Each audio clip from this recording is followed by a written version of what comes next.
നമുക്കിന്ന് ഇൻകം ടാക്സുമായി ബന്ധപ്പെട്ട് chapter 1 basic കൺസെപ്റ്റാണ് പറയുന്നത്. അതിൽ നമുക്ക് ഡെഫിനിഷൻസ് നോക്കാം. അതിൽ ഫസ്റ്റ് പേഴ്സ് എന്നാണ്. പേഴ്സൻ്റെ ഡെഫിനിഷൻ പറയുന്നത് സെക്ഷൻ 2 സബ്സെക്ഷൻ 31 പേഴ്സനെ കുറിച്ച് ഡിഫൈൻ ചെയ്തിട്ടുള്ളത്.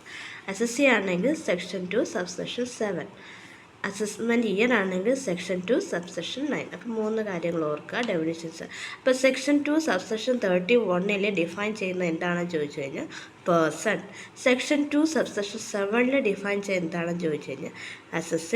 അടുത്ത അസസ്മെൻറ്റ് ഇയറിനെ കുറിച്ച് പറയുന്ന സെക്ഷൻ ഏതെന്ന് ചോദിച്ചു കഴിഞ്ഞാൽ സെക്ഷൻ 2 സബ്സെക്ഷൻ 9. ഈ 3 കാര്യങ്ങൾ ഓർക്കുക. അത് കഴിഞ്ഞിട്ട് പ്രീവിയസ് ഇയർ.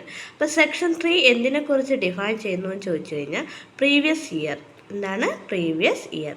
അടുത്ത ഇൻകം എന്ന് ചോദിച്ചു കഴിഞ്ഞാൽ സെക്ഷൻ 2 സെക്ഷൻ 24 സബ്സെക്ഷൻ 24. അപ്പോൾ 5 കാര്യങ്ങൾ നോക്കുക. നമ്മൾ വ്യക്തിയാകുന്ന എപ്പോഴാണ്? 31 വയസ്സിലാണ് ഒരാൾ വ്യക്തിയാകുന്നതെന്ന് വിചാരിക്കുക. അങ്ങനെ മനസ്സിൽ കണക്ട് ചെയ്ത് പഠിക്കുക. അപ്പോൾ പേഴ്സണെ കുറിച്ച് ഡിഫൈൻ ചെയ്യുന്നത് 31 വയസ്സിലാണ് ഒരാൾ നല്ലൊരു വ്യക്തിയാകുന്നത്. അപ്പം സെക്ഷൻ 2 സബ്സെക്ഷൻ 31 എന്തിനെക്കുറിച്ച് പറയുന്നു?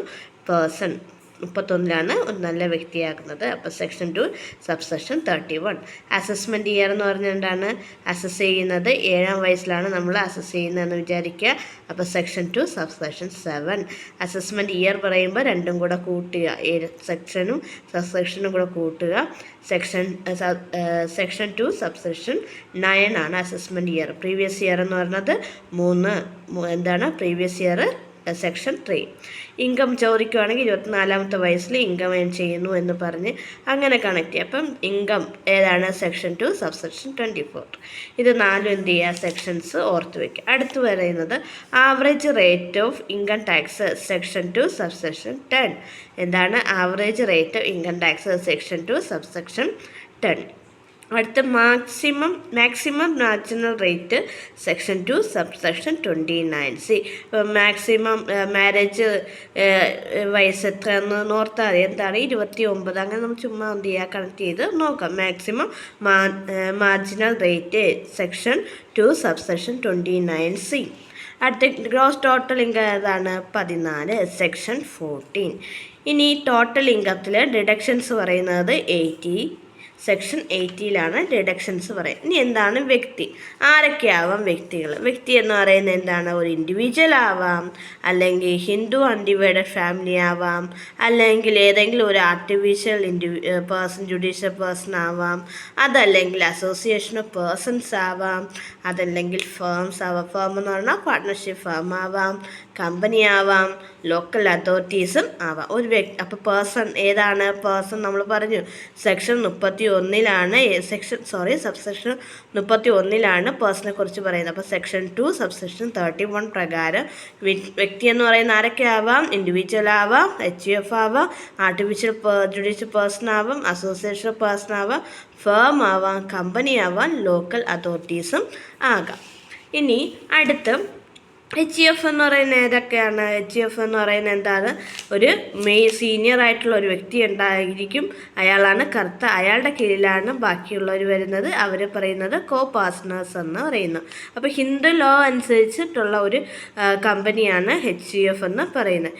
അതിൽ HUF റൺ ചെയ്യുന്നത് 2 ലോ അനുസരിച്ചിട്ടാണ്. ഒന്ന് മിതക്ഷരയും ദയഭാഗയും. മിതക്ഷര എന്ന് പറയുന്നത് നമ്മുടെ വെസ്റ്റ് ബംഗാളും ആസാമും ഒഴിച്ചിട്ടുള്ള സ്റ്റേറ്റുകളിൽ വരുന്ന ഒരു ലോയാണ്, ഹിന്ദു ലോയാണ് മിതക്ഷര എന്ന് പറയുന്നത്. അപ്പോൾ ഇവിടെ ബൈ ബർത്തിലൂടെ നമുക്ക് എന്ത് കിട്ടുമെന്നു? മിതക്ഷരയിൽ നമ്മുടെ ബൈ ബർത്തിലൂടെ നമുക്ക് പൂർവികരുടെ സ്വത്തിൽ അവകാശം കിട്ടുന്നുണ്ട്.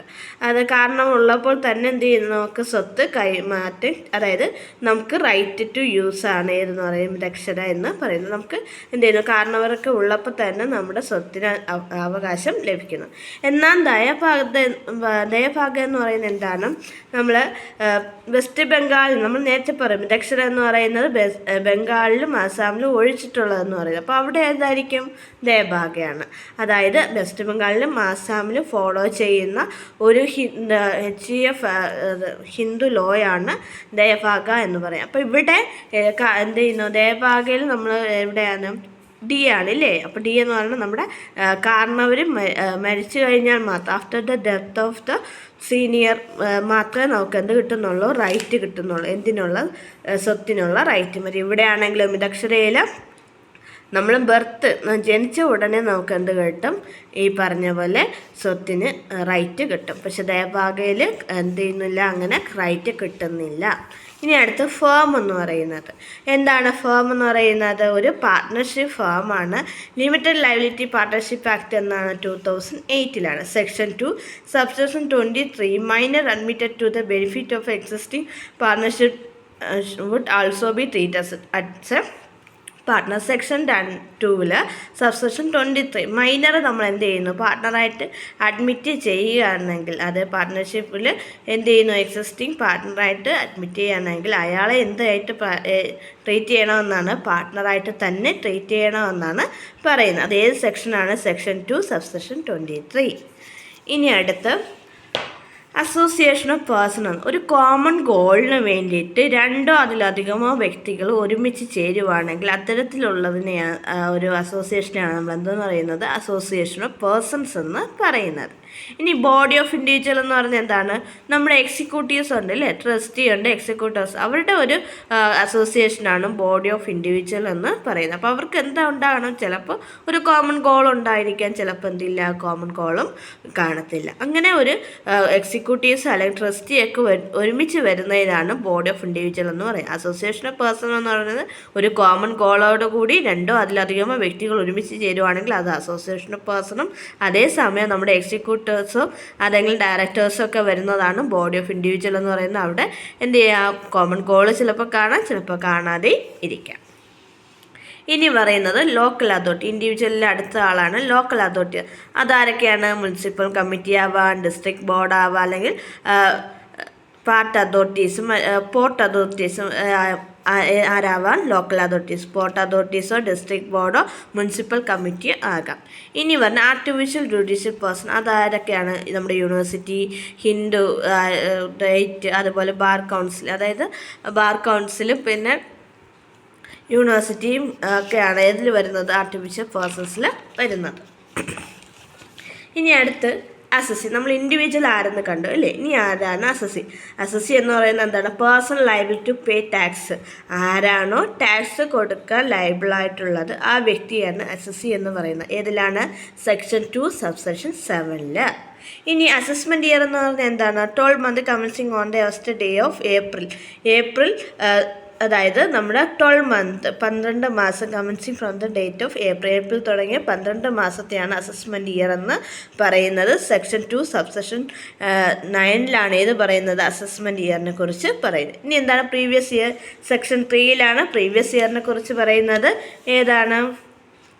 Financial year immediately preceding the assessment ഇയറിൻ്റെ മുന്നേ ഉള്ള ഫിനാൻഷ്യൽ ഇയറിനെയാണ് ഏതെന്ന് പറയുന്നത്? പ്രീവിയസ് ഇയർ എന്ന് പറയുന്നത്. അതായത് ഇപ്പം നമ്മൾ അസസ്മെൻറ്റ് ഇയർ എന്ന് പറയുന്നത് 2024-25 എന്ന് വിചാരിച്ചു. അസസ്മെൻറ്റ് ഇയർ 2024-25 എങ്കിൽ അതിൻ്റെ പ്രീവിയസ് ഇയർ എന്തായിരിക്കും? അതിൻ്റെ തൊട്ട് ബാക്കിലുള്ള 2023-24 എന്തെന്ന് പറയുന്നത്? പ്രീവിയസ് ഇയർ എന്ന് പറയുന്നത്. ഇനി അടുത്ത് ഇൻകം നമ്മൾ പറഞ്ഞു അല്ലേ, 24ാമത്തെ വയസ്സിൽ ഇൻകം ചെയ്യുക. അപ്പോൾ സെക്ഷൻ 2 സബ്സെക്ഷൻ 24 ഇൻകത്തെക്കുറിച്ച് പറയുന്നത്. Value of perquisite, profit, Leo salary taxable under section 70. അപ്പം നമ്മൾ പെർക്വിസിറ്റൊക്കെ എന്താണ്? ഇൻകമാണ്. അത് ഏതിലാണ് ടാക്സ് ചെയ്യുന്നത്? ഏത് സെക്ഷനിലാണ് പറയുന്നത്? സെക്ഷൻ 17 പറയുന്നത്. ക്യാപിറ്റൽ ഗെയിൻ ആണെങ്കിൽ സെക്ഷൻ 45. ഡീംഡ് ഇൻകം ആണെങ്കിൽ സെക്ഷൻ 41 to 59. ഗിഫ്റ്റ് ആണെങ്കിൽ സെക്ഷൻ 56 to സബ്സെക്ഷൻ 2. അപ്പോൾ ഇത്രയുമാണ് നമ്മൾ എന്ത് ചെയ്യുക, ഒന്ന് ജസ്റ്റ് ഒന്ന് നോക്കുക. നമ്മൾ സെക്ഷൻസ് ഓർത്ത് വയ്ക്കുക, എക്സാമിന് എന്തായാലും ചോദിക്കും.